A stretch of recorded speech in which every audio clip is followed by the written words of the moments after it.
So today is 2 Samuel 12. So God sent Nathan to David and gave him kind of like this story representation of what he did. And when he heard the story, he was burning with anger. But then he found out that he is the one that is is the person who is guilty. And it's God was not lenient. Well, I'm not. It's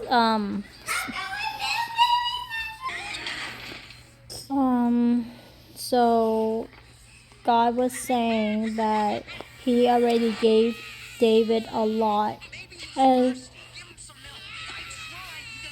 if that has been too little, then He would have given David even more. But what David did was he despised the word of the Lord by doing what is evil. He violated God's commandment and thus violating God's word. And so it's similar to how Eli, when he sinned, like his family and his descendant, like got the consequence for it. For when David sinned, the sword will never depart from his house. So he killed someone, and now like people in his family will get killed. And so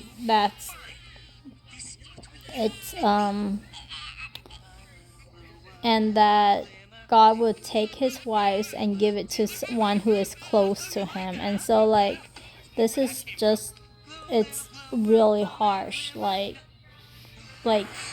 I think God is just, but I don't know why he would punish everyone, like the descendants. And David, he forgave David. David is not gonna die, but David, by doing that, he showed contempt for God, and his son will die. And then his family, there will be repercussion in his family. So I don't know why God does that, but he does that. We see that through Eli's and through this scenario.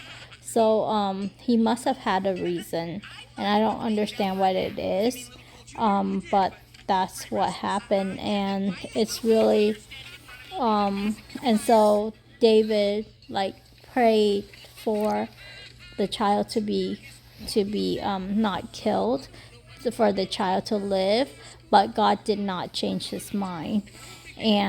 But David knows that the child, he will meet up with the child again, because right here it says that I will go to him, but he will not return to me. So I think David knows that the child is in a good place with God, but why God decided to do what he did, no one knows.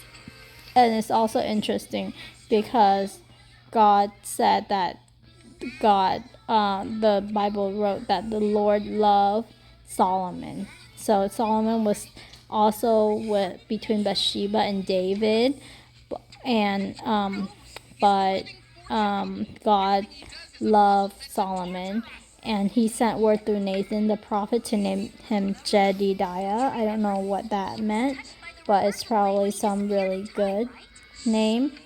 So then it's also interesting that during this time Joab captured the royal citadel, and I don't understand it, but Joab said that he has taken his water supply.